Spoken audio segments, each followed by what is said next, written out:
நிறைய பேரோட பாதை தெரியாம போய் வரதே கிடையாது. போவாதாரமா பாதை மறைஞ்சு போச்சு, போதாரம் மண்டி போச்சு. இப்ப போனோம் பாக்குறேன், பாதை மறைஞ்சு போச்சு.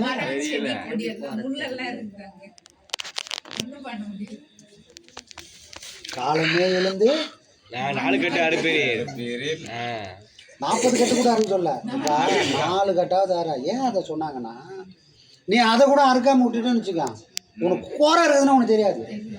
நீ அதை தொழிலாக செய்யும். நீ கோரை வெட்டணும்னு உன் மனசில் இருக்கும்போது தான் கோரை இருக்கிறதே தெரியும். இல்லைன்னா கோரை இருக்கிறதே தெரியாது. நீயும் ஒரு நாள் கோரையாக மறைஞ்சிடுவேன். கோரையை நீ அறுக்கணும்னா கோரைக்கு வெளியே தானே அறுக்க முடியும். நீயே கோரைக்குள்ளே போயிட்டேன்னா எங்கேருந்து நீ அறுப்ப? அந்த சூழ்நிலை வரக்கூடாதுன்னதுக்காகவாவது நீ உன்னை காப்பாற்றிக்கவாவது தினமும் ஒரு 4 கடையாச்சும் அறுத்து போடுறாப்பாவே அப்படின்னு. ஏன்னா நீ வெட்ட வளரும். அதுக்கு உரம்லாம் தேவையில்லை, உன் நினைப்பே அதுக்கு உரம். நீ சோறும் தனியாக அதுக்கு போட வேண்டியதில்லை, நல்லா வளரணும், உரம்லாம் போட வேண்டியதுண்ணா. உன் நினைப்பு இருக்கிற வரைக்கும் அது வளரும்.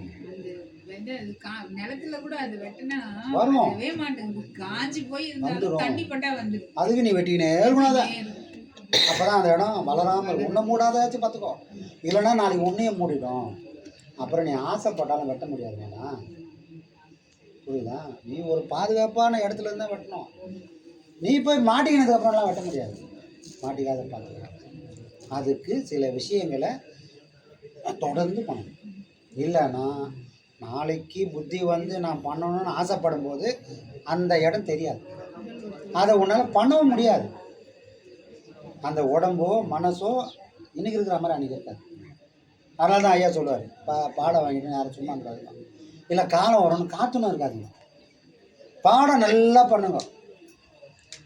எந்த வேகத்தில் உள்ள வந்து அதே வேகத்தில் ஒரு குறிப்பிட்ட தூரத்தை போய் தாண்டிட்டீங்கன்னா அந்த உலகம் கொஞ்சம் தொந்தரவு பண்ணாமல் இருக்கும். முழுசாக தப்பிச்சு போக மாட்டேன். ஆனால் இந்த உலகம் தொந்தரவு பண்ணாலும் உனக்கு அது தொந்தரவாக தெரியாது, பாடமாக எடுத்துப்ப. நீ அந்த குறிப்பிட்ட தூரத்தை தாண்டாமல் போய் மாட்டிட்டேன்னு சொன்னால் இது கொடுக்குற ஒரு அடியை நீ பாடத்தையும் விட்டுடுவேன். அதனால் பிள்ளைக்கு கல்யாணம் பண்ணும், பேரம் பேத்தி எத்து பண்ணி வரலாம் அப்படின்னு நினச்சிட்டோம்னா எல்லாமே அடைஞ்சிடுவேன். கடைசி வரைக்கும் இதை அடையவே முடியாது. இந்த நினைப்பு ஒரு வாட்டி வருதுனாலே உனக்கு இறைவன் ஒரு பாதையை காட்டுறான்னு அர்த்தம். அப்போ அவன் ஒரு பாதையை காட்டிட்டான்னா அதை அடைய முடிய வழியும் அவன் காட்டுவான்ல. அந்த நம்பிக்கையோடு பயணம் பண்ணணும். இது அவன் காட்டாமல் எனக்கு இவ்வளோ நாளாக கிடைக்கலையே, அப்போ இப்போ எனக்கு கிடைச்சிதுன்னா அவன் அவனுக்கு ஓலை விட்டுக்கிறான், டேய் இதை பிடிச்சி வந்துடுறான்னு சொல்கிறான். அப்போ நான் அதை பிடிச்சிட்டேன்னு சொன்னால் எனக்கு பாதையை அவன் காட்டினே போவான். பரவாயில்ல, நான் போட்ட ஓலையை பிடிச்சிட்டு இவன் வந்துட்டான், அந்த குழந்தை வந்துச்சு, இதை விட்டுறக்கூடாதுன்னு அவனும் இறங்கி வருவான். நான் போகவே மாட்டேன், சேத்துல ஒன்று எருமாறு மாதிரி அங்கேயே இருப்பேன்னா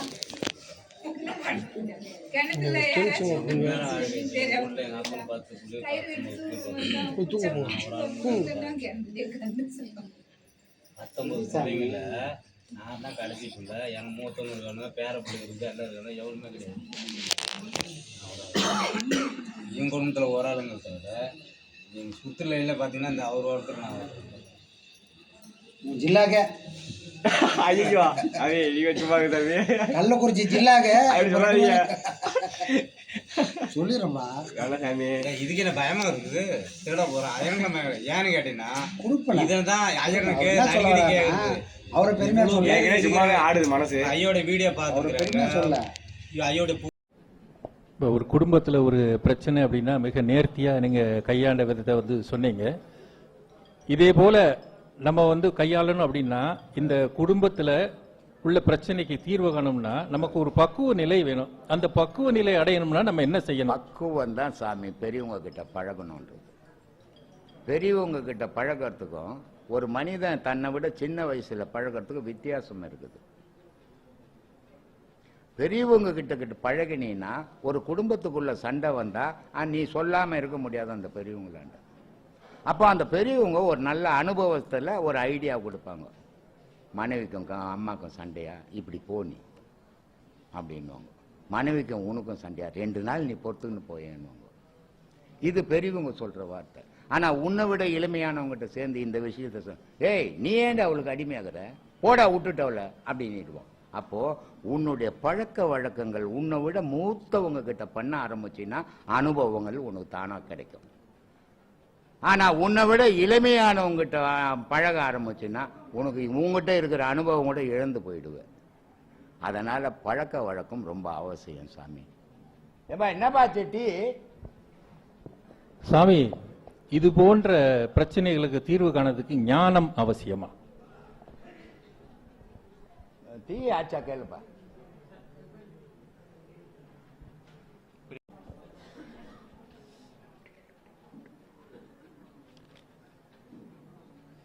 எங்கடா போச்சு அந்த அறிவு?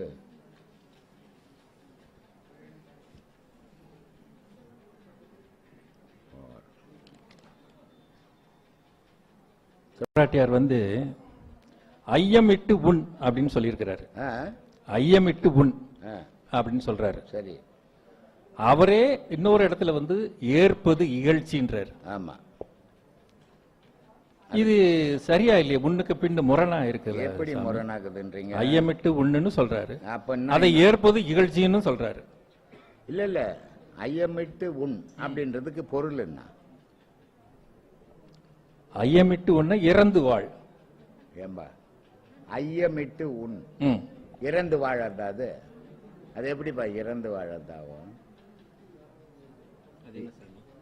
ஐயமிட்டு உண் அப்படின்னா நீ எதை சாப்பிட்டாலும் அடுத்தவனு கொடுத்து சாப்பிடு, அது ஐயமிட்டு உண் சொல்றாரு. ஆமா, அதை ஏற்பது இகழ்ச்சின்றாரு. ஆமா, அதை யாருக்கு இகழ்ச்சி? வாங்குறவனுக்கு இகழ்ச்சி. பிச்சை போட்டு வாழுன்னு சொல்றது அவையினுடைய குரல், அது பெருமைக்குரியது. ஆனா அதே அவை சொல்லுது பிச்சை வாங்கி பழைக்கிறது இழிவுன்னு சொல்லுது. அப்ப அதனுடைய பொருள் என்ன? எல்லாரும் ஒருத்தரை வாங்காத அளவுக்கு வாழ்ந்து காட்டுன்றதுக்கு அர்த்தம். அது இழிவு பற்றி பேசல. அப்ப தர்மமே செய்ய முடியாது. தர்மமே நீ இப்ப எல்லாரும் வசதியா இருந்தா நீ ஏன் தர்மம் பண்ற? தர்மம் பண்றவன் வலிமையோட இருக்கிறான், தர்மம் வாங்குறவன் வலிமை இழந்துக்கிறானே, நீ வலிமையா வாழ்டான் தான் அவை சொல்லுது. ஆனா நமக்கு ஏத்த மாதிரி அர்த்தத்தை எடுத்துக்கூடாது.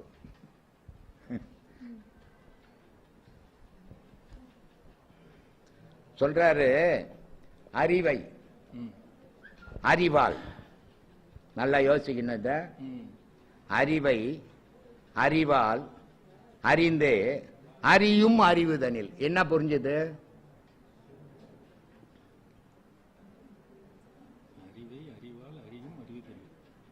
எவ்வளவு குழப்பம் பாரு. இப்படிதான் சிக்கலா சொல்லிட்டு போயிடுவாங்க, இல்ல நான் மாட்டின்னு சாவணும். சொல்றாரு அறிவை அறிவால் அறிந்தே. அறிவை அறிவால் அறிந்த. ஆமா, நான் செய்யறது செயல் சரி, சரி அறிவான செயல் செய்யறேன் அப்படின்னு நான் எனக்கே தெரியணும். ஒரு செயலை முட்டாள்வாள் செய்யட்டம்பா அப்படின்னு சொல்லக்கூடாது. அதனால அறிவை ஆராய்ந்து அறிவோடு செய் ஒரு செயலை அப்படின்னு சொல்றதுக்கு அறிவை அறிவால் அறிந்தே அறியும் அறிவுதான். ஆமா, சரியா செய்துகிறன்ற அறிவுல ஆராய். செய்த அறிவு கொண்டுதான் ஒரு வேலையை செய்த. ஆனா செய்த வேலை சரியா இல்லையான்னு அறிவு கொண்டு ஆராய்ஞ்சு பார். அதனால சொல்றாரு அறிவை அறிவால் அறிந்தே அறியும் அறிவுதனில் பிரிவுபடாமல். அதுதான் முக்கியம். இதெல்லாம் முக்கியம் கிடையாது. இங்க என்ன சொல்றாரு? பிரிவுபடா நில்லாமல் பிடித்திருப்பது எக்காலம். இந்த அறிவிலிருந்து நான் விலகாம அதிலேயே ஓண்டுக்கணும். ஆனா பிரிஞ்சிடக்கூடாது. ஏன்னா பிரிஞ்சா எனக்கு இன்னொரு பேர் இருக்குது, பிரியலன்னா ஒரு பேர் இருக்குது. பிரியலன்னா எனக்கு அறிவாளின்னு பேரு, பிரிஞ்சன்னா முட்டாளுன்னு ஒரு பேர் இருக்குது இல்லையா? அதனால இந்த அறிவுலேருந்து நான் பிரியாம அறிவோடுவே இணைஞ்சி வாழணுன்றார். அப்படி ஞானம் வேணாம், அறிவுபூர்வமா ஒரு செயலை உலகத்துல நீங்க வாழும்போது யோசித்து செய்தீங்கன்னாவே அதுல பிரச்சனை இல்லாம வாழலாம். ஆனா ஆதங்கத்திலயோ ஆத்திரத்திலயோ செய்யும் போது அதுல பிழைகள் ஏற்படும். அது இருக்கக்கூடாது. சொல்லு சாமி. ராகு காலம் யமகண்டம் இந்த காலத்துல வந்து எந்த காரியமும் செய்யக்கூடாது அப்படின்றாங்களே, அது எப்படி சாமி? நான் ராகு காலம் யமகண்டத்துக்கு தான் சாமி செய்யறது நான். ஏன்னா ராகு காலம் யமகண்டம் குளிகை இதெல்லாம் மனுஷன் வகுத்துது. என்னை பொறுத்த வரைக்கும் எல்லா காலமும் நல்ல காலம், இறைவன் வகுத்த காலம் எல்லாம். அதனால எந்த காலமா இருந்தாலும் என்னால் எப்பெல்லாம் செய்ய முடியுமோ செய்வேன். ராகு காலம் எமக்கண்ணும் நான் பார்க்க மாட்டேன். மலேசியாவிலேருந்து ஒருத்தர் வந்திருந்தாருல்ல, அவர் கேட்டார், சாமி கிராணம் பிடிக்குது சாப்பிடலாமா? நான் கிராணத்தில் தான்ப்பா சாப்பிட்டு வந்தேன் இல்லையா. ஏன்னா உன் மனசுல ராகு காலத்தில் நம்ம செய்தா இது ஏதாவது ஆயிடும் நினைச்சிட்டீங்கன்னா செய்யாது. நல்ல காலத்திலேயே செய், பகல் காலத்திலேயே செய், ராகு காலத்திலேயே செய்யற. ஆனா எதுவும் இல்லையா, கடவுளை விட எந்த காலமும் உயர்ந்தது இல்லையா நினைச்சா செய்துடு. ஏன்னா நான் எந்த காலத்தையும் நம்புறதில்லை கடவுளை தவிர. ஏன்னா கடவுளை விட உயர்ந்தவன் வேற எதுவும் எனக்கு தெரியல. அதனால நான் எல்லா காலத்திலும் என்னால முடிஞ்ச செயல்கள் செய்வேன். ஆனா நான் செய்யறேன் எல்லாரும் செய்யுங்கன்னு சொல்லக்கூடாது. உங்களுக்கு அந்த தைரியம் இருந்தால் செய்யுங்க, பயம் இருந்தால் விட்டுடுங்க. சொல்லு சாமி. ஆன்மாவுக்கு சொல்றோம், சரி. அப்புறம் எதுக்கு இறந்தவர்களுக்கு ஈம சடங்குகள்லாம் செய்யறாங்கல்ல, ஆமா, அது ஏன் சுவாமி? உடலுக்கு செய்யறது. எது இறந்தது? எது இறந்தது? உடல். உடல் தானே இறந்தது. இறந்தவனுக்கு தானே செய்யறான். இது எல்லா மதத்திலையும் செய்யறான், ஒரு மதத்துல செய்யல. கிறிஸ்டின்ல 40 நாள், முஸ்லீம்ல 40 நாள், இந்துக்கள்லையும் உண்டு. இவனாவது இருக்கிறான்னு நம்பிக்கை இருக்குது. அவனுக்கு செத்தவன் பிறக்கத்தில்லைன்னு நம்பிக்கை வச்சுன்னு செய்துன்னுக்கிறான். அப்போ செய்ததெல்லாம் எதுக்காகன்னா வாழ்ந்த உடலுக்கு செய்யறானே தவிர உள்ள இருந்த ஆன்மாக்கு யாரும் செய்ய முடியாது இல்லையா. அதனால ஈமை கடன்கள் செய்யறாங்க. சொல்லுங்க. நன்றி சாமி. முடிஞ்சு போச்சு. நிறைய ஒய்ஃப், எங்க எல்லாத்துக்கும் தெரிஞ்சது 3 ஒய்ஃப்ஸ். பட் ஆனா வந்துட்டு ராமருக்கு, அதாவது தசரதன் மகன் ராமனுக்கு ஒரு ஒய்ஃப் மட்டும்தான். அவர் ஏகபத்தி விரதனாவும் இருந்தாரு. சரி, இது எப்படி சாத்தியமாயிற்று? ஒரு பழமொழி ஒண்ணுக்குது, விந்து விட்டவன் நொந்து கட்டானிட்டு. கேள்விப்பட்டுக்கிறீங்களா? ஒரு மனுஷன் ஒரு பொண்டாட்டியை வச்சுக்கிறது பெரிய கஷ்டம். அவன் 60,000 பொண்டாட்டியை வச்சிருக்க முடியுமா? கற்பனை கதையெல்லாம் நம்ம நிஜத்துல பேசக்கூடாது. ஒரு ஆணுக்கு ஒரு பெண் தான் நிஜம். அதை தான் ராமன் ஒழுக்கத்தை பத்தி வாழ்ந்து காட்டினான். ராமன் ஒழுக்கமா வாழ்ந்து ராமனுடைய அப்பம் ஒழுக்கம் இல்லாத வாழ்ந்து அது என்ன பிரயோஜனம்? தசரத மகாராஜாவுக்கு உண்மையான மனைவிகள் 3 பேர் தான் இல்லையா. ஆனா ராமனுக்கு ஒரு மனைவி தான். உலகத்துல மக்களுக்கு ஒழுக்கமா எப்படி வாழணும்ன்றதுதான் ராமாயணத்தினுடைய கோட்பாடு. உலகத்துல மனுஷன் எப்படிலாம் வாழ்வான்றதுதான் மகாபாரதத்தினுடைய கோட்பாடு. அதனால 60,000 பொண்டாட்டி அவன் எந்த ஊர்ல வச்சுப்பாங்க? 60,000 பொண்டாட்டி இப்போ மெட்ராஸ் ஃபுல்லா சேர்த்தினா கூட 6 லட்சம் இருக்காது போலுக்குது. இவ்வளவு நெருக்கடியான இடத்துலயே 60,000 பொண்டாட்டி வச்சிருந்தான்னா அவனுக்கு எத்தனாயிரம் பிள்ளைங்க இருக்கும்? அந்த ஊர் பிடிக்குமா பாரு, யோசித்து பாரு. அதனால இந்த மாதிரி கற்பனை கதைகள்லாம் நம்ம நிஜ வாழ்க்கைக்கு எடுத்துக்க கூடாது. 60,000 பொண்டாட்டியோ இல்ல 120,000 பொண்டாட்டியானா வச்சுன்னு போறான். நம்ம எத்தனை பொண்டாட்டி வச்சுக்கிறோம், எத்தனை புருஷனை வச்சுக்கிறோம்னு பார்க்கணும். இன்னைய வாழ்வை தேடுங்க, ஆதியை தேடாதுங்க. கற்பனையில எழுதின கதையெல்லாம் நிஜ வாழ்க்கைக்கு உதவாது. பீமன் இப்போ பொம்பளைங்க குழந்தைங்க ஆம்பளைங்க எல்லாம் இப்ப என்ன பண்ண, முன்னெல்லாம் கறித்தூள், செங்கல் தூள், களிமண் இதுல எல்லாம் பல்லு வளர்க்குவாங்க. இப்ப இவ்வளோண்டு பிரஷ் ஒண்ணு வாங்கின்னு வளர்க்குறாங்க இல்ல. ஆனா பீமன் என்ன பண்ணுவான்னா ஒரு ஆலமரத்தை பிடுங்கி பல்லு வளர்க்குவானோ. ஆலமரம் பிடிக்கிற அளவுக்கு வாய் இருந்தா அவன் எவ்வளவு பெருசு இருக்கணும்? அவன் தலை எவ்வளவு பெருசா இருக்கும்? இந்த ஊர் அளவு தலை இருக்கும் பொழுது அப்படி ஒரு மனுஷன் இருந்திருப்பானா? இந்த கற்பனை கதையெல்லாம் நம்ம நிஜ கதைக்கு எத்தனை, வாழ்க்கைக்கு எத்தனை வரக்கூடாது. அதெல்லாம் கதையோடவே போயிடணும். வாழ்க்கை வேற, கதை வேற. அதனால அதெல்லாம் நமக்கு எதுக்கு இப்போ? நன்றி சுவாமி. சொல்லுமா. கடவுளை வணங்கும் பொழுது மனதிற்குள் வணங்கணுமா இல்ல வெளிப்படையா சத்தமா வணங்கணுமா? வெளிப்படையா என்ன, எப்படி ஓ சாமி அப்படின்னா அந்த மாதிரி இல்ல. சில பேர் வந்துட்டு எப்படிமா வேர்ட்ஸை வந்து வாயால சொல்லியும் ப்ரே பண்றாங்க இல்லையா? அதுதான் இப்ப கத்தனேன் நான், அதுதான் இப்ப கத்தனேன். இந்த வருவான் கோயிலுக்கு, ஓ ஓ என்னடா இது ஆட மாடா மேய்க்குது, கடவுள்றாது புனிதமான பொருள், ஐயா அப்பான்னு வணங்கணும். அப்போ அதை அமைதியா வணங்கணும் இல்லையா? அப்படி வணங்கதான அது கடவுள் வழிபாடு. கத்தி வணங்கினா அர்த்தம் பார்க்கறதுக்கோசம் நீ கத்துறேன்னு அர்த்தம், கடவுள் வழிபாடு பண்ணல, மற்றவன் பார்க்கணுன்றது கத்துறேன்னு அர்த்தம் இல்லையா? கடவுள்ன்றது அமைதியான பொருள், அமைதியா பண்ணணும் கடவுள். ஆரவாரத்துல கடவுள் கிடையாது. பஜனைகள் பாடல்கள் பாடி வழிபடுறாங்க இல்லையா சுவாமி? ஆமா. அந்த மாதிரி பண்றது தேவையா? பஜனைகள் பாட்டு இதெல்லாம் சொல்லி கடவுளை பிரேயர் பண்றோம் இல்லையா? சரி, அதெல்லாம் தேவையா? அப்படி சினிமா நாடகம் இதெல்லாம் தேவையா? ஒவ்வொன்றும் டீச் பண்ணுது இல்ல, தேவையாது. எல்லாத்துலயும் கத்துக்கிற மாதிரியான விஷயங்கள் அதுதான் நாடகம் பஜனை. எல்லாத்தையும் மக்கள் கத்துக்கிறதுக்காக அப்ப நாடகம் சினிமா எல்லாம் கிடையாது. அதனால எல்லா புராணங்களையும் ஒரு மனுஷன் தெரிஞ்சுக்கணுன்றதுக்காக நாடகங்க பஜனை எல்லாம் பண்ணாங்க. அது தவறு இல்லையா? இது தவறு இல்லை, இது அதுவாவது ஒழுங்கா பண்ணாங்க. இது ஒரு நாடகத்துல கூட ஒருத்தன் பொண்ணு ஒருத்தங்கிட்ட இல்லையே, எல்லா குடும்பமும் கெட்டு போடும் போலுக்குது இந்த நாடகத்துங்களை பார்த்தேன். ஒரு அப்பாவுக்கு 4 பொண்ணு இருந்தா 4க்கும் அப்பா கல்யாணம் பண்ண மாட்டாரு, அங்கங்க ஓடி போய் கல்யாணம் பண்ணுது, வீட்டுல இருக்கிறவங்களாம் ஓடுவாங்க போலுக்கு. அந்த மாதிரி நாடகங்கள் இருக்குது. சோறு கேட்டா நாடகம் பார்த்து வந்து போடுறான்றாங்க, அப்படி இல்லை இருக்குது இப்ப. அதனால ஒவ்வொரு காலகட்டத்தில் ஒவ்வொன்றும் வளர்ச்சி. இப்போ நாடகம், அப்ப வந்து நான் மேடை நாடகம் இருந்தது இல்லையா? இப்போ டிவியில நாடகம், ஸ்கிரீன்ல சினிமா, இதெல்லாம் வந்து ஆதியில் அதெல்லாம் கிடையாது. அதனால ஊர் கூடி தெருக்கூத்து பஜனை பாட்டு இதெல்லாம் வச்சு கடவுளை அறியறதுக்கு வச்சாங்க. இது தவறு இல்லைன்னா அது தவறு இல்லை.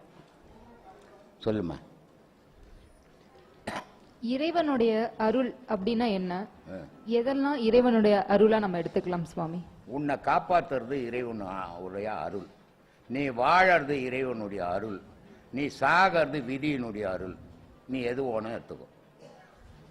நீ இந்த உலகத்துல வாழணும்னா உயிர் ஓணும், உயிர் இல்லைன்னா நீ வாழ முடியாது.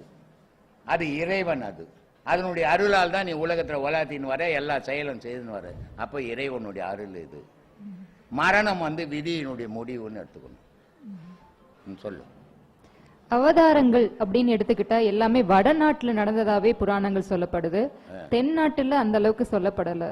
இதுக்கு என்ன காரணமா இருக்கும் சுவாமி? காரணம்னா இப்போ டிவியை திருப்பினீங்கன்னா வடநாட்டு டிவி தென்னாட்டு டிவின்னு இருக்குது இல்ல?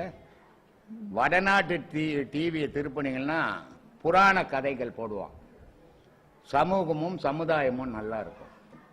தென்னாட்டு டிவியை திருப்பினீங்கன்னா 1000 கதைகள், எதுக்கு அதை சொல்றான்னு தெரியாத கதைங்களா இருக்குது. மந்திரக்காரன் வரான், திடீர்னு மந்திரம் பண்றான், தந்திரம் பண்றான், பேய் வந்து திடீர்னு அப்புறம் வேற இதுல போயிட்டான். அப்போ இந்த மாதிரி கதையை எழுதி காசுக்காக போட்டுங்கிறான். வடநாட்டுல என்ன பண்றான், இந்த புராண கதையை விளம்பரப்படுத்தணுன்றது புராண கதையா போடுறான். அதனால இங்கத்தி புராணத்தை எவனும் தொடர்றது இல்லை. ஆனா வடநாட்டுல இருக்கிற மகாபாரதம் தென்னாட்டுல எவனா எழுதுனானா? வடநாட்டுல இருக்கிறதான் போட்டான் டிவியில. ராமாயணம் இங்க இருக்கிறவன் போட்டானா? வடநாட்டுல இருக்கிறவன் தான் போட்டான். ஏன்? சமூகம் உண்மையை தெரிஞ்சுக்கணும், இப்படி எல்லாம் நடந்து இருக்குதுன்றதுக்கு போடுறான். இவன் சமூகத்துல இல்லாததை இவனா ஒரு கற்பனையில எழுதி இவன் அவங்க கூட போட்ட, அவன் இவனை கொல்றது.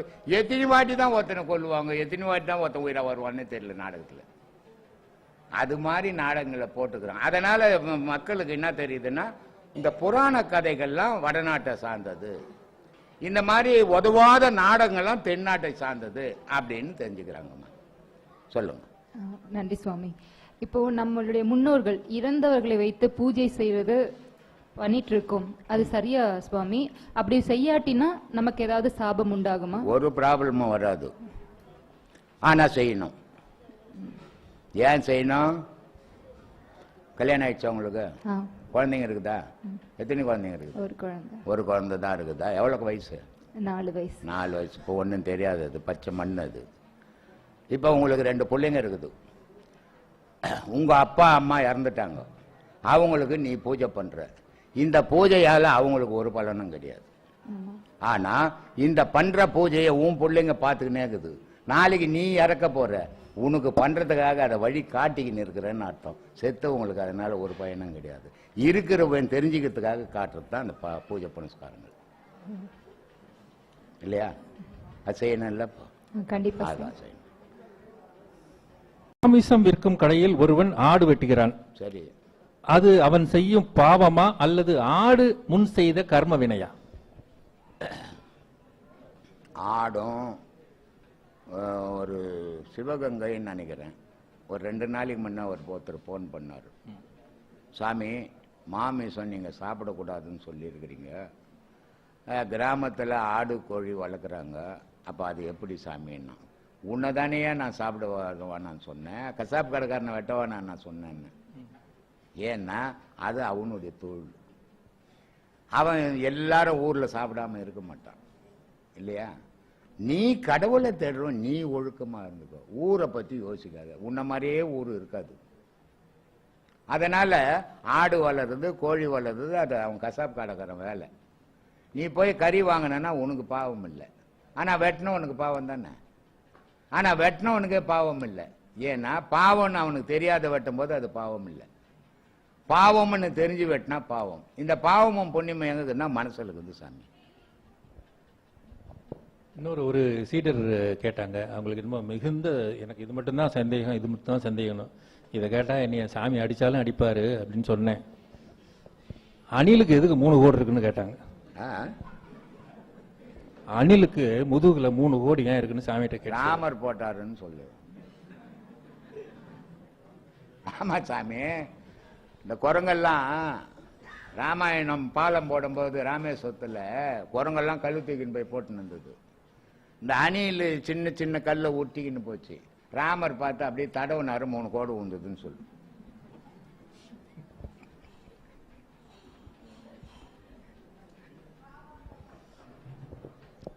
சாமி, சொல்ல சாமி. இந்த மகாபாரத போரை பத்தி ஏற்கனவே சொன்னீங்க. கர்ணன் உயிர் போகாம அவரை காத்திருந்தது அவர் செய்த தர்மம், அதனால் அவர் உயிர் பிரியவில்லை. அதுக்கப்புறம் கண்ணன் அந்த தர்மத்தை எல்லாம் யாசகம் செய்தார், அதற்கப்புறம் உயிர் போச்சு அப்படின்னு சொல்றோம். ஆமா ஆமா. புண்ணியத்தையே கொடுக்கதே பெரிய புண்ணியம் இல்லையா? அது எப்படி புண்ணியம் போயிருக்க முடியும்? எங்க போச்சு? யாருகிட்ட? கர்ணன் கொடுக்கிறாருன்னு சொல்றோம். ஆமா. அப்ப எப்படி புண்ணியம்? அது அந்த புண்ணியத்தை கொடுக்கறதும் புண்ணியம் தானே? புண்ணியம் தான். அப்புறம் புண்ணியம் போகல தானே? அப்புறம் உயிர் எதுக்கு போகுது? எங்க போச்சு? எங்க போச்சு? இதைதான் எதை படிச்சாலும் சரியா படிக்கணும், எதை பார்த்தாலும் சரியா பார்க்கணும்ன்றது. புண்ணியத்தை வாங்கணும் பூமியில இருக்கிறான் கண்ணன். ஆமா. புண்ணியத்தை கொடுத்தவன் சொர்க்கத்துல இருக்கிறான் கர்ணன். அப்போ இவன் புண்ணியத்தையே தானமா கொடுத்ததால கடவுளே போக முடியாத இடத்துல கர்ணன் போய் நின்னான். கடவுள் கூடவே இந்த பஞ்ச பாண்டவர்கள் போக முடியாத இடத்துல கர்ணன் போய் நின்னான். அப்போ தர்மத்தையே புண்ணியத்தையே தானமா கொடுத்ததால கடவுளோட சிறப்பு வாழ்ந்தவன் அவன். இப்ப நம்ம வாதம் என்னன்னு கேட்டீங்கன்னா, புண்ணியத்தை கொடுக்கவே முடியாது. யார் சொன்னது? புண்ணியத்தை கொடுக்கறது அது இன்னும் புண்ணியம் தங்கி தானே இருக்கு. யாருக்கு? எங்க தங்கி இருக்கும்? கர்ணன்ட்ட. எப்படி தங்கி இருக்கும்? எப்படி தங்கி இருக்கும்? இப்ப இங்க என்ன சொல்லினுக்கிறேன், பாவம் புண்ணியம் ரெண்டையும் இந்த பூலோகத்தில் சம்பாதிக்கிறது. இந்த பாவத்தையும் புண்ணியத்தையும் இங்க விட்டுட்டு போனோம். பாவத்தை சம்பாதிச்சாலும் இங்க பிறந்துக்கினே இருப்ப அந்த பாவத்தை தீக்கிறதுக்காக. புண்ணியத்தை சம்பாதிச்சினாலும் அந்த புண்ணிய பலனை தீக்கிறதுக்காக இங்க பிறந்துக்கினே இருப்ப. அப்போ இந்த புண்ணியமும் இல்லை, உங்ககிட்ட பாவமும் இல்லை. அப்ப நீ எங்க போவ? கடவுள் கிட்ட போயிடுவ. அப்போ கண்ணன் கிட்ட பாவமும் இல்லை புண்ணியமும் இல்லை, கர்ணன் கிட்ட சொர்க்கத்துல நின்னான். அதுவும் கண்ணனை வரவேற்கிறான் கர்ணன். அதுதான் கர்ணனுடைய சிறப்பு. அதனால மகாபாரதத்தில் மகா வில்லாளி மகா வீரர்கள் அப்படின்னு புராணம் சொல்லுது. அர்ஜுனனை வில்லாளன். அர்ஜுனெல்லாம் வில்லாளன் இல்லை. அர்ஜுனனை பல முறை கண்ணன் காப்பாற்றப்படுறான். ஆனா கர்ணனை எவனாவது காப்பாத்தது உண்டா? மகாபாரத கதையில சொல்லுங்க பார்க்கலாம். நாகாஸ்திரம் கர்ணன் விடுறான் அர்ஜுனனை கொல்றதுக்கு. அர்ஜுனன் வில்லாளன் வச்சுக்கோ, அப்படியே நின்னுந்தானா அவன் தலை புட்டுக்குன்னு கர்ணனுடைய காலில் விழுந்திருக்கும். ஆனா கர்ணன் என்ன பண்ணான், தேர்ல இருந்ததால அர்ஜுனன் சொல்றான், சாமி என்ன சாமி இப்படி வந்து என் தலை காலி ஆயிடும் பொழுதுதானே, நீ பயப்படாது நின்னுக்கு நேர்றான்னா. நாகாசுரம் வரும்போது பூமியில சொருவிட்டான் தேர் எடுத்துன்னு போய் கண்ணை அழுத்தி. அதனால தலையில இந்த கிரீடத்தை எடுத்துன்னு போயிடுச்சு அது இல்லையா. ஆனா கர்ணனை எவனாவது காப்பாற்றணும் உண்டா? அப்போ வீரன் சொன்னா முதல் வீர பீஷ்மன், இரண்டாவது வீரன் கர்ணன், மூணாவது வீரன் துரோணன். ஆனால் துரோணர் கூட வஞ்சகன் இல்லையா, வஞ்சகன் தானே. ஏன்னா அந்த ஏகலைவன் பீஷ்மனுடைய சிலையை செய்து வச்சு அவனுடைய வில்வித்தைய சிறந்து நிக்கிறான். ஆனா பீஷ்மர் சொல்லி கொடுக்கல. அவன் ஒரு அம்பு விடுறான். பீஷ்மரு 100 பேரு 105 பேரை கூப்பிட்டு காட்டுக்கு போறார் கலை சொல்லி கொடுக்கறதுக்கு. 5 பேர் பஞ்சபாண்டவர், 100 பேரு கௌரவர். இந்த 105 பேரை கூப்பிட்டு போகும்போது அந்த ஏகலைவன் விடுற அம்பு 7 மரத்தை தொலைச்சுக்கின்னு போகுது. பீஷ்மன் பயந்து போயிடுறான். துரோணர் யாரா இப்படிப்பட்ட ஒரு வீரன் அப்படின்ட்டு. அதை பார்த்துட்டு நீ என்ன பண்ணிருக்கணும், சந்தோஷப்பட்டிருக்கணும் இல்ல. நம்ம கத்து கொடுக்காது இப்படி ஒரு வீரனாடா, வாடா நீ என் கூட நீ இருக்கணும் இல்ல. அவன் தானே மனுஷன். இந்த ஆள் என்ன பண்ண, கூப்பிட்டு கட்டவரில் கட் பண்ணிக்கினான் இல்லையா. அதனால ஏகலைவனால சண்டை போட முடியாம போயிடுச்சு. அவ்வளவு பெரிய வீரனா இருந்துக்கிடும். பீஷ்மர் இறந்து இருக்கிறப்போ ஏகலைவன் சொல்றான், என் குரு என்னுடைய கட்டவரில் காக்கலன்னா நான் அர்ஜுனை கொன்னு இருப்பேன், என் குருவை காப்பாத்தி இருப்பேன்றான். அவன் தானே வீரன். அப்புறம் அர்ஜுன் எங்க வீரன்? சும்மா புராணம் சொல்லிக்கின்னு இருக்குது. உண்மையை சிந்திச்சு பாருங்க, அதனுடைய பொருள் தெரியும். மாதா பிதா குரு மூவராலையும் கர்ணன் கைவிடப்பட்டதா பார்க்கிறோம். இந்த நிலை ஏன் சுவாமி, எதனால்? கர்ணனை மாதா பிதா குரு 3 பேருமே கைவிட்டுட்டாங்க. ஆமா, அந்த நிலை ஏன், இதை பற்றி சொல்லுங்க சார். பிதா கர்ணனை கைவிடவே இல்லை. அதுதான் இப்ப கூட சொன்னேன், சரியா படிங்க சரியா பாருங்க. கர்ணனுடைய பிதா சூரியன், கர்ணனுடைய மாதா குந்தி. ஆனா கர்ணனை எப்பவுமே சூரிய பகவான் விட்டு கொடுக்கவே இல்லை. ஒவ்வொரு ஆபத்திலையும் வந்து வந்து வந்து வந்து சொல்றான். இந்திரன் வரான், குண்டலி கவசத்தை கேட்க வரான், கொடுக்காத அவன் புள்ளிய காப்பாத்துறதுக்கு வரான் அப்படின்னு சூரிய பகவான் சொல்லி இருந்தாங்கிறார். அதனால பிதா கைவிடவே இல்லை, கடைசி வரைக்கும் கைவிடவே இல்லை. ஆனா குரு கைவிட்டான், பரசுராமர். கர்ணனுக்கு குரு யாரு? பரசுராமர் கைவிட்டார்.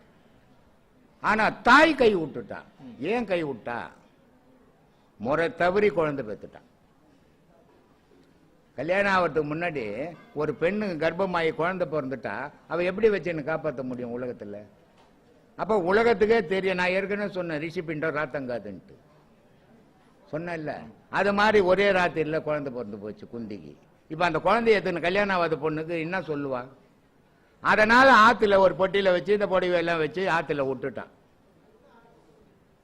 அப்ப தேரோட்டியும் துரியோதனுடைய அப்பனும் 2 பேரும் போகும்போது அப்ப சொல்றான், ஏன்னா இவன் ஏழை தேரோட்டி, துரியோதனுடைய அப்பன் அரசன்.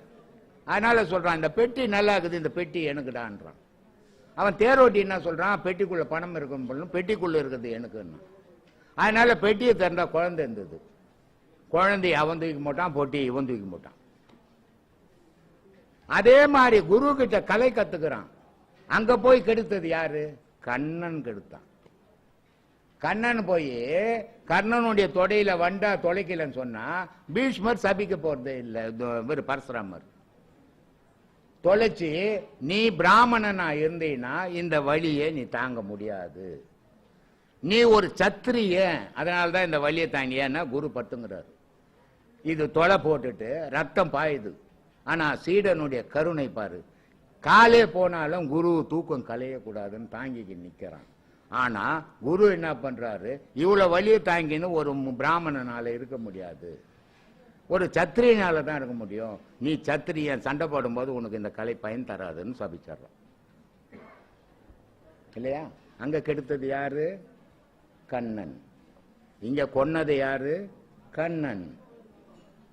அதனால சொல்லிட்டான், கொலையும் அவன் தான் செய்யறான் அப்படின்னு அதையும் சொல்லி போட்டான். சொல்லு சாமி. டீயை குடிக்கலாம் சாமி. குடிக்கலாம் சாமி. ஏதோ உங்களுக்கு சொல்லுமா. இந்த ஒரு மாசமா ஏத்தாங்க பொழுது. சொல்லுமா, சொல்லு சொல்லு சொல்லு.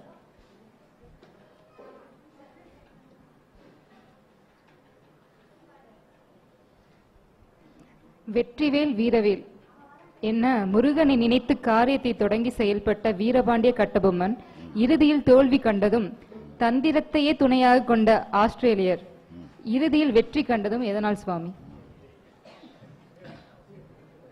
உலக விஷயம், ஆங்கிலேயர். உலக விஷயம்ன்றது வேற, தெய்வ விஷயம்ன்றது வேற. தெய்வத்தை கும்பிட்றதால உனக்கு மரணம் வராம இருக்காது. ஆங்கிலேயர் இங்க வரும்போது அவன் அணுகுண்டு எடுத்துன்னு வந்தான். நீ இவ்வளோண்டு கத்தியை வச்சுக்கணும், டப்ப டப்ப டப்பா நீனா அவன் டும்மு டும்முன்னு சுட்டுட்டு போட்டான். அதுக்கு கடவுள் வந்து முன்னாடி நிற்க மாட்டாரு, சுடு நான் நிற்கிறேன் நீட்டு. அதனால கடவுள் வழிபாடுன்றது வேறமா, உலக வாழ்வுன்றது ஒரு வேற. இடம் பிடிக்கிறதுக்காக வந்தவன் வெள்ளைக்காரன். அதனால இந்த மன்னரங்கள்லாம் சேர்ந்து ஒன்று சேர்ந்து வாழலை. ஒத்தனை இவனுங்களே காட்டி கொடுத்துக்கணும். எட்டையப்பன் யாரு? கட்டபொம்மனை காட்டி கொடுத்துக்கணும் இல்லையா? இப்படி தமிழ்நாட்டில் வாழ்ந்த மன்னர்கள்லாம் ஒருத்தன் எதிர்த்தான், ஒருத்தன் காட்டி கொடுத்தான். நவாப்பு என்ன பண்ணான்? காட்டி கொடுத்தான். அப்போ இப்படி காட்டி கொடுக்கும்போது எதிரிக்கு வசமா மாட்டிக்கிச்சு. இதுக்கும் கடவுள் வழிபாட்டுக்கும் சம்பந்தமே கிடையாது. இதை வந்து கடவுள் வழிபாட்டில் சேர்க்கக்கூடாது. சேர்த்தோம்னா நம்ம அறியாமையில் இருக்கிறோம்னு அர்த்தம். அதனால கடவுள் வழிபாட்டு, கடவுளை கும்பிட்டுட்டா நான் சாக மாட்டேன். கடவுளை கும்பிட்டா இப்போ இந்த கிரிக்கெட் விளையாடுறாங்க தெரியுமா?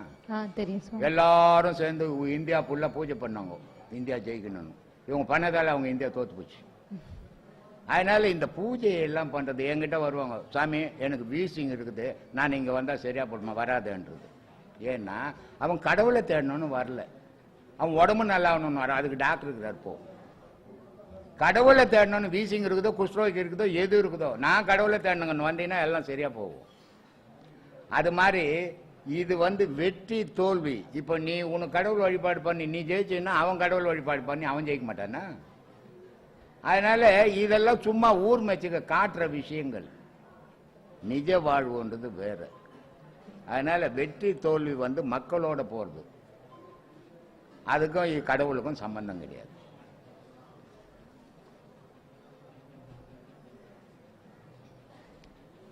இதிகாசங்களில் தீயவர்களை அழிப்பதற்காக நல்லவன் சூழ்ச்சிகள் செய்து வென்றிருப்பதாக அறிகிறோம். அந்த நல்லவன் சூழ்ச்சிகள் செய்வது தவறல்லவா சுவாமி? இப்போ ஒரு திருடன் வரான் உங்க வீட்டுக்கு திருடுறதுக்கு. ஏய் நான் தான் வீட்டுக்காரன், நேரம் இப்போ எதிர நிப்பியா குத்தி போட்டு உதயத்துன்னு போடுவான் இருக்கிறதெல்லாம். அப்போ என்ன பண்ணுவேன்? 4 வீட்டுக்காரங்கிட்ட சொல்லுவான், இப்போ வருவான், நம்ம 4 பேரும் ஒழிஞ்சு நின்று பிடிச்சோம். சூழ்ச்சி இல்லையா அது? சூழ்ச்சி இல்லையாம்மா? தீயவனை அழிக்கிறதுக்கு எதை பண்ணா அழிச்சானா அது சந்தோஷப்படுங்க. எல்லாத்துலயும் குறை கண்டுபிடிச்சின்னு போனா நம்ம பிறந்ததே குறைமா இல்லையா? நம்ம வாழறதே குறையான வாழ்வு. எது நிறையான வாழ்வு? யார் நிறையான வாழ்வு வாழ்ந்தவர்? அதனால எல்லாத்திலையும் குறை கண்டுபிடிக்க கூடாது, காரணங்களை மட்டும் ஆராயணும். அதை ஆராய்ஞ்சாதான் நமக்கு உண்மை தெரியும். சொல்லு.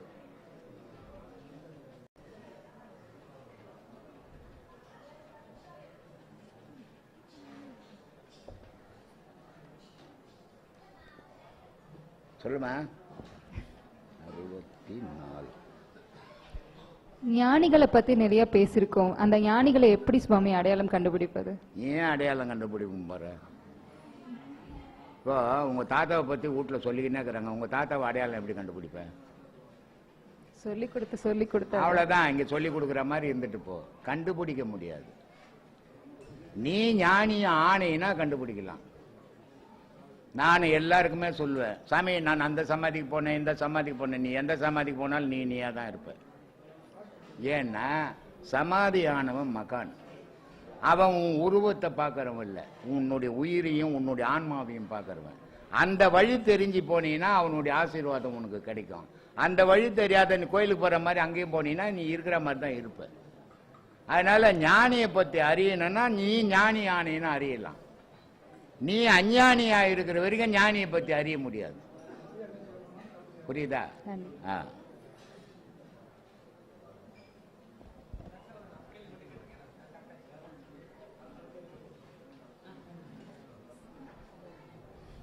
சுவாமி சொல்லுமா. தசரதன் இருக்காங்க இல்லையா, தசரதன் ராஜா, அவருக்கு 3 வைஃப் இல்லையா? ஆமா. அவருடைய மகன் ராமருக்கு ஒரு வைஃப் மட்டும்தான். ஒரு வைஃபுக்கு ஒரு மகன், ஒரு பொண்டாட்டிக்கு ஒரு புள்ளமா. ஆமா, அவர் தசரத ராஜா வந்துட்டு நிறைய மனைவிகள் வைத்திருந்த மாதிரி ஸ்ரீராமர் வந்து அப்படி வச்சிருக்க. 3 மனைவி தான். 3 மனைவிக்கு 4 பிள்ளைங்க தான்.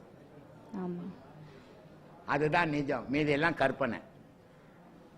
ராமருக்கு ஒரு மனைவி தான், லட்சுமணனுக்கு ஒரு மனைவி தான், எல்லாருக்கும் ஒரு மனைவி தான். எங்க அப்பா 60,000 வச்சிருந்தாரு, நான் ஒரு 30,000 வச்சுக்கணும்னு வச்சுக்கல இல்லையா? இதெல்லாம் கற்பனை, நிஜம் கிடையாது. ஒழுக்கத்தை இந்த கதைகள் மூலியமா நமக்கு என்ன சொல்ல வந்தாங்கன்னா, நம்ம எப்படி வாழணும்னு புரிஞ்சுக்கிறதுக்காக இந்த கதைகள் அமைஞ்சதை தவிர அந்த கதைகள்லாம் நிஜம் கிடையாது. அதனால அவருக்கு 60,000 பொண்டாட்டி அவர் வச்சிருந்தா, நான் குறைஞ்சது ஒரு 10,000 வச்சுருப்பேன் ரயில்வே வாயில் சேர்த்தால இல்ல, 60,000 வச்சிருந்தார. அதனால அந்த மாதிரி கற்பனை எல்லாம் கிடையாதுமா, அதெல்லாம் கற்பனை கதைகள். நிஜம் வந்து ஒருவனுக்கு ஒருத்தி, அதான் நிஜம் இல்லையா? ராவணன் வந்து ரொம்ப பொல்லாதவர் இல்ல, ராமரை விட்டுடு, அவர் கடவுள், அவர் ஒழுக்கமானவர். ராவணன் வந்து ரொம்ப பொல்லாதவர், எல்லாரும் அவனை கண்டா பயப்படுவாங்க. ஆனா ஒன்னுத்துக்கும் உதவாத தசரதன் 60,000 பொண்டாட்டி வச்சிருந்தாருன்னா உலகமே பார்த்தா பயப்படுற அளவுக்கு இந்த ராவணனுக்கு எத்தனை 1000 பொண்டாட்டி இருக்கணும் சொல்லுமா? ஒரே ஒரு பொண்டாட்டி மண்டோதரி இல்லையா? அதனால இதெல்லாம் கதைகள், புனையப்பட்ட கதைகள், நிஜம் கிடையாது. அதனால அந்த கதைக்குள்ள நம்ம போந்து கற்பனையா நம்ம வாழ்க்கையை ஆக்கிக்க கூடாது. நிஜத்தை மட்டும் எடுத்துங்க, பொய்யை தூக்கி வெளியே போட்டுடுங்க, அதான் நம்ம வாழ்க்கைக்கு உதவும். சொல்லுமா. நன்றி சுவாமி. முடிஞ்சதா? நித்தம் நித்தம் நீரிலே விருப்பமோடு நீர் குளிக்கும் வேத வாக்கியம் கேளு மீன், நெருப்பும் நீரும் மும்முலே நினைத்து கூற வல்லாரேல், சுருக்கமற்ற சோதியை தொடர்ந்து கூடலாகமே. கடவுள் உனக்குள்ளகிறான்டா, ஊரெல்லாம் சுத்திட்டு அங்க குளிச்சேன் இங்க குளிச்சேன் அங்க கடவுளை தேடணும் தேடாத, உனக்குள்ள தேடுறா. சுருக்கமான சோதிக்குள்ள நீ போய் கலந்துடோடான்ற இல்லையா? பாம்பாட்டி சொல்றான், ஏமா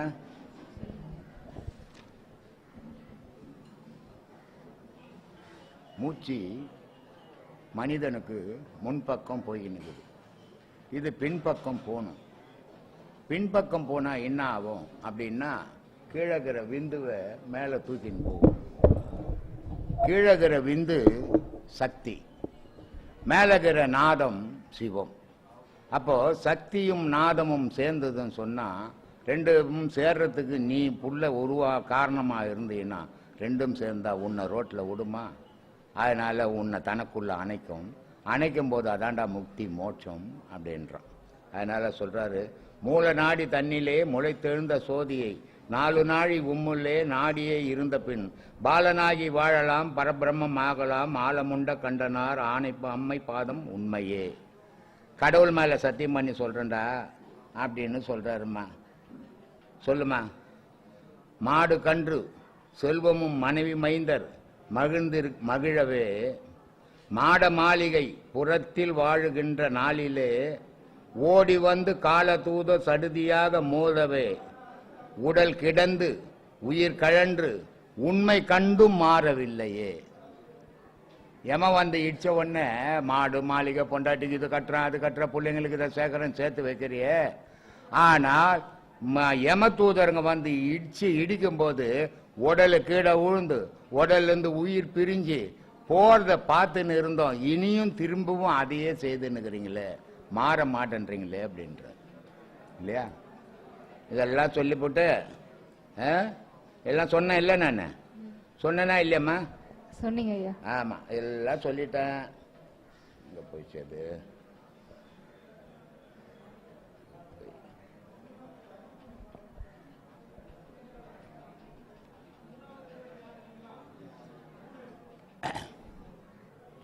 நாரும் மீனை நல்ல தண்ணீரில் பல முறை கழுவினாலும் அது நாற்றம் போகுமோ அப்படின்றார் இல்லையா? எத்தனை தண்ணி ஊற்றி அதை கழுவினாலும் அதனுடைய நாற்றம் போகாதுடா.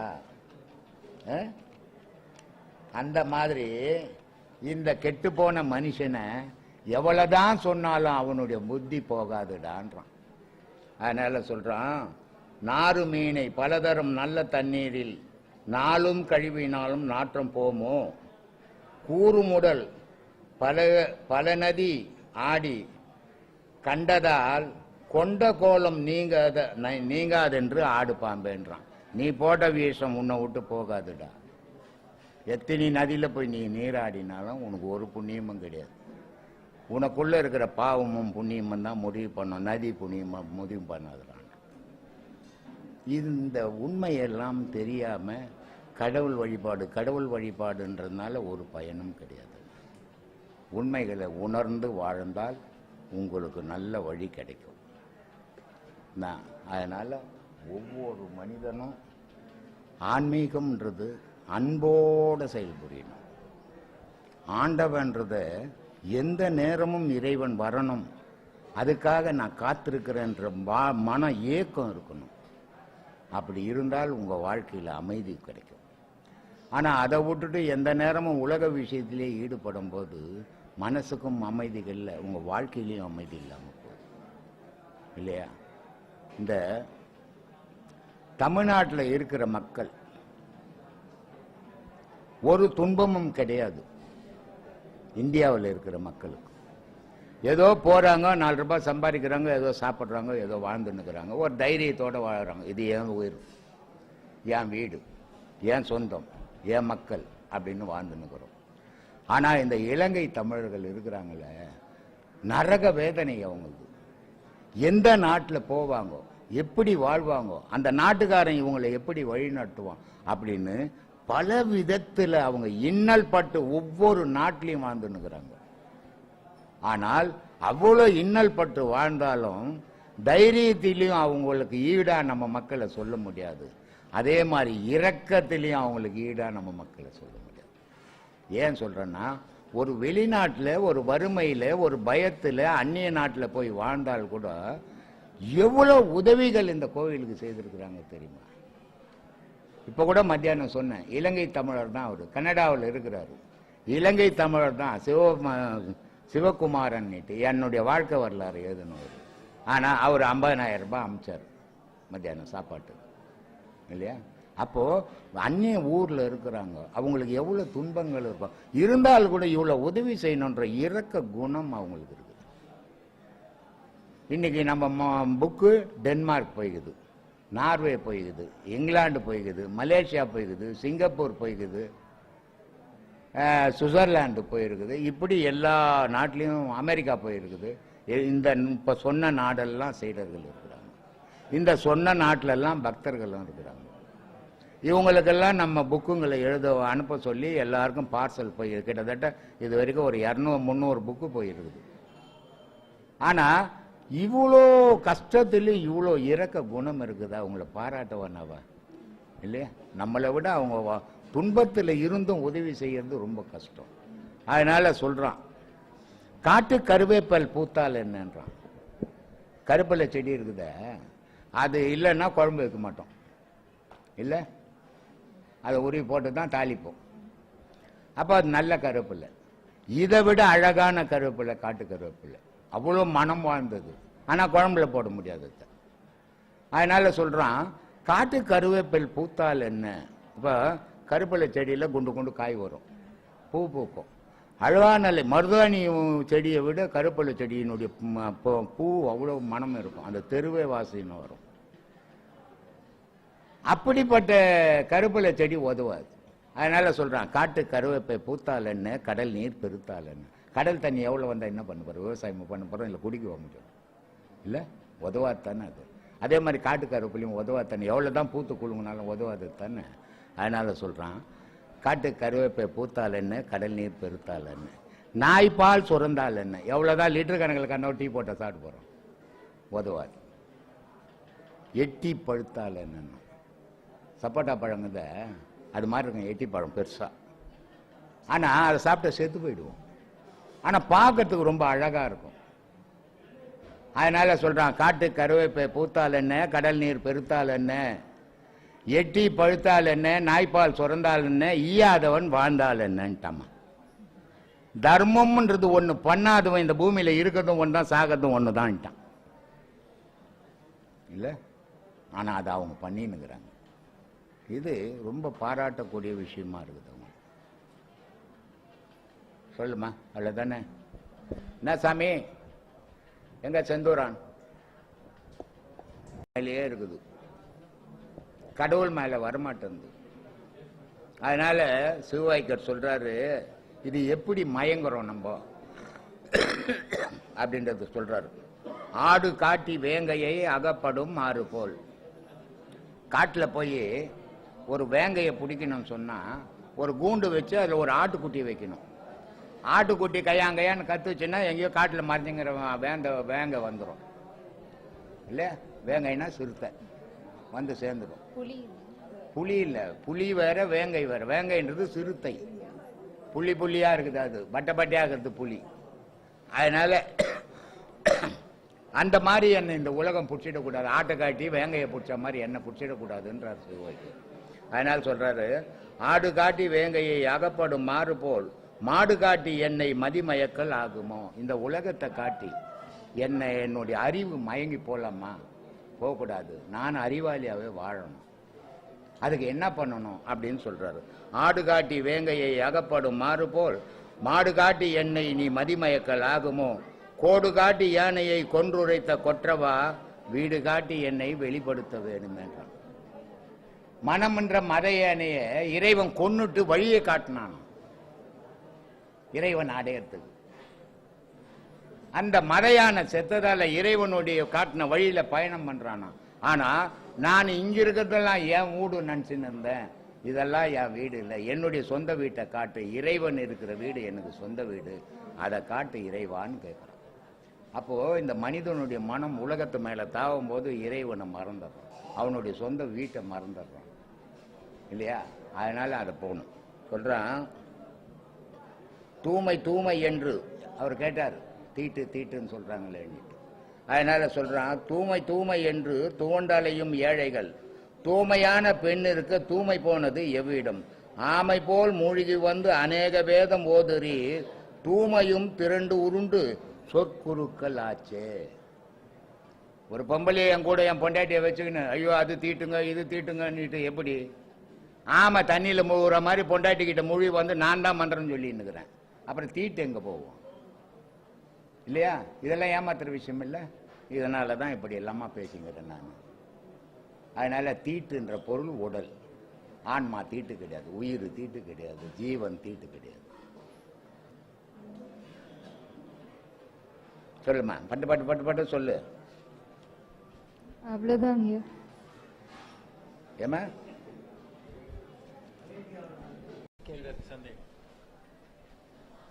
ஐயா வணக்கம் ஐயா. சொல்லுப்பா. நான் உயிரோட இருக்கும் போது என்ன நான் வணங்கலாம் ஐயா? நான் உயிரோட இருக்கிற போது நான் என்ன வணங்கலாம் ஐயா? நீதான் உன்னதான் நீ வணங்கணும், உன்னதான் வணங்கிக்கணும் இருக்கிற. பால் மற்றும் சந்தன குங்குமத்துல நம்ம குளிக்கலாமா ஐயா? குளிக்கலாமே, வசதிக்கு ஏற்ற மாதிரி குளிக்கலாம். சந்தனம் வாங்க துட்டு இருந்ததுன்னா குளிக்கலாம், பால் வாங்க துட்டு இருந்தா குளிக்கலாம். ரெண்டும் இல்லாதவன் ஏரியில் வந்து பரவணும். சொல்லு. எனக்கு வாழவே பிடிக்க மாட்டேன். செத்து போயிடு. வாழ பிடிக்காதவன் இங்கே எதுக்கு வந்த? கஷ்டம் ஐயா. ஐயோ உனக்கு மட்டும் கஷ்டங்குது, உலகம் ஃபுல்லா கஷ்டங்குது. மிலிட்டரியில இருக்கிறான் அவனுக்கு இல்லையா கஷ்டம்? அம்மா இறந்துட்டாங்க. ஆனா அம்மா இறப்பாங்க தான், அம்மானா இறப்பாங்க. எனக்கு கூட அம்மா இறந்துட்டாங்க, அப்பா இறந்துட்டாரு. எனக்கு 10 வயசுல அப்பா இறந்துட்டாரு. மிலிட்ரியில் உட்காந்துங்கிறான், அவனுக்கு கஷ்டம் இல்லையா? பனியில் செத்து போயின்னுக்கிறான் தெரியுமா? இன்னுமா சம்பாரிச்சு சாப்ப வேலை வெட்டி செய்ய மாட்டேன் போலுக்குது, அதனால கஷ்டங்குது. உடலை உழைக்க கஷ்டப்படும். வருஷமா கஷ்டப்பட்டு தான் இருக்கு. ஐயா, கஷ்டப்படுறதுக்கு தான்ப்பா பிறந்த நீ. கஷ்டப்பட்டாதான் சோறு வரும், பின் சும்மா வரும்.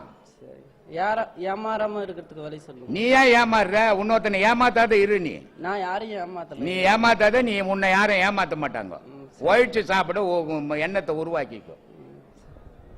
சுவாமி, உங்ககிட்ட உங்களுடைய பிரதம சீடர். ஆத்மா வணக்கம் சாமி. ஆத்மா வணக்கம். அனைவருக்கும் ஆத்மா வணக்கம் சாமி. அன்பே சிவம், மனமே குரு அப்படின்றீங்க. மனிதன் செய்யக்கூடிய அனைத்து செயல்களுக்கும் நல்லதாக இருந்தாலும் சரி கெட்டதாக இருந்தாலும் சரி அதுக்கு காரணம் மனம்னு சொல்றீங்க. அந்த மனம்ங்கிறது யாரு? அதுக்கு என்ன பேர்? அதை இயக்குறவங்க யாரு? அது எப்படி இயங்குது? அதுக்கு பேர் என்ன? இறைவன் என்றவன் ஏதாவது இருக்குதா? இல்லை சாமி. அடையாளங்கதா? இல்லை சாமி. இறைவன் இல்லைன்னு சொல்லுவியா? அடையாளம் இல்லாதால? இல்லை சாமி, சொல்ல முடியாது. அப்போ இருக்குதுன்னு ஒத்துக்கிறேன். அதே மாதிரி தான் மனம். மனம்ன்றது ஒன்று கிடையாது. சரிங்க சாமி. மூச்சு தான் இருக்குது, உயிர் தான் இருக்குது. உயிரோட எண்ணங்கள் கலக்கும் போது அது மனமா மாறுது. இப்போ ரவை இருக்குது இல்ல, சர்க்கரை இருக்குது, தண்ணி இருக்குது. இந்த ரவை தனியா இருக்கும்போது அதுக்கு பேர் ரவை தானே. சர்க்கரை தனியா இருக்கும்போது பேர் சர்க்கரை தானே. தண்ணி தனியா இருக்கும்போது சர்க்கரை தண்ணி தானே. மூணு ஒண்ணு சேர்ந்தா என்ன பேர் அதுக்கு? உப்புமான்னு சொல்லுவாங்க. உப்புமாவா? கேசரி. கேசரி. சர்க்கரையில போய் உப்புமாவிலேயே சர்க்கரை கொட்டுறாங்க. எந்த மாடையும் கொட்டினா கேசரின்னு. கேசரி. அப்ப மூணுக்கும் பேர் மாறி போச்சு இல்ல? அதே மாதிரி இந்த உயிர்ன்ற பொருள் எண்ணம் போய் பூந்துதுன்னா மனம்னு ஆயிடும். சரிங்க. அப்ப நல்ல விஷயங்களை சொன்னாக்கா நம்ம ஆண்டவன் பார்த்து செய்யறான். ஆண்டவன் எதையுமே நீ பார்க்கறது இல்ல, உன் ஆன்மா தான் பார்த்து நிக்குது. நீ எந்த நல்ல விஷயம் செய்தா அது ஏத்துக்குது, கெட்ட விஷயம் செய்தாலும் ஏத்துக்குது. அதுக்கு ஏத்த மாதிரி உன்னை கொல்லுது. சரிங்க சார். இன்னொரு சந்தேகம் சார். சொல்லு. மகாபாரத கதைகள்ல படிச்சிருக்கிறேன். தர்மர் கர்வம் கொண்டு நான் தான் சிறந்த தர்மவான், கர்ணனையும் எல்லாரும் கும்பிடுறாங்க கொண்டாடுறாங்க சரி அப்படின்னு கிருஷ்ண பரமாத்மால கேட்டப்ப ஒரு பரீட்சை வைக்கிறாரு. பொழுது சாயறதுக்குள்ள 2 பொற்கிஷங்களை நீ தர்மம் பண்ணணும் அப்படின்னு. சரி. தர்மர் பண்ணிக்கிட்டே இருக்காரு, அவரால் பண்ண முடியல. சரி. கர்ணன் கூப்பிட்டு 2 பேரை கூப்பிட்டு அதை தானம் உடனே பண்ணிடுறாரு. சரி. இதுல என்ன எனக்கு சந்தேகம்னாக்கா, எல்லாரும் கிடைக்கணும், எல்லாருக்கும் சந்தோஷமா இருக்கணும் அப்படின்னு சொல்ல தர்மர் சிறந்தவர் அப்படின்னு நான் என்னுடைய கருத்து. ஆனா 2 பேர் மட்டும் நல்லா இருக்கணும்னு சொல்ல கர்ணன் அது எப்படி? தர்மருக்கு என்ன இருந்தது தர்மம் பண்றதுக்கு? கதையில எழுதுகின்ற மட்டும் படிக்கூடாது, சிந்திச்சும் பார்க்கணும். தர்மருக்கு ஊடு வந்ததா? இல்ல சார். அப்புறம் அவர் எப்படி தர்மம் பண்ணுவாரு? தர்மர் தான். கர்ணனுக்கு நாடு இருந்தது, திறமை இருந்தது, அதனால அவன் பண்ணான். அதனால தர்மர் சிறந்தவர் நினைச்சாரு. மகாபாரத போர்லயே சிறந்தவன் யாருன்னா கர்ணன் மட்டும்தான். தர்மரால 10 பைசா கூட யாரும் கொடுக்க முடியாது. காட்டுல அவரு பிச்சை சாப்பிட்டு இருந்தாரு. அதனால தர்மர்லாம் கொடுக்கல. சரிங்க சார். நன்றி சார். ரொம்ப நன்றி.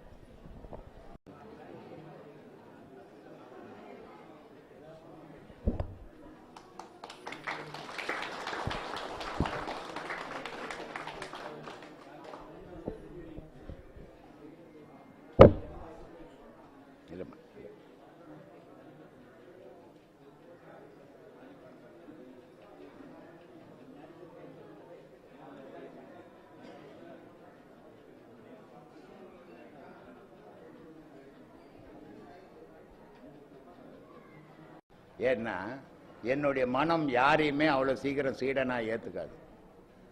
ஆனா என்னுடைய மனம் ஒரு சில பேரை மட்டும் சீடனா என் மனம் ஏத்துக்குச்சு. அந்த சில பேர்ல துரை ஒரு முக்கியமான சீடர். இது எனக்கு பெருமையா இருக்குது. இது மாதிரி சீடர்கள் எனக்கு அமைஞ்சதுக்கு. அதனால அவங்களுக்கு நன்றி சொல்றேன். நான் எனக்கு மாலை மரியாதைலாம் போடுறாங்க. அதனால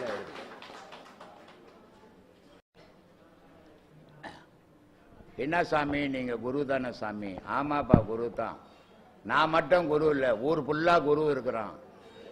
ஒரே ஒரு சீடை மட்டும் கிடைக்கல அப்படின்னுவார். ஏன்னா குருமார்கள்னு சொல்லிக்கிறதுக்கு ஏராளமா இருக்கிறாங்க, ஆனா சீடன் சொல்லிக்கிறதுக்கு யாரும் இல்லை. அது மாதிரி எனக்கு சீடன் சொல்லிக்கிறதுக்கு அவர் ராமகிருஷ்ண பரமஹம்சருக்கு விவேகானந்தர் ஒரு சீடனை அமைஞ்ச மாதிரி எனக்கு இவங்கெல்லாம் சீடரை அமைஞ்சது பெரிய சந்தோஷமா இருக்குது.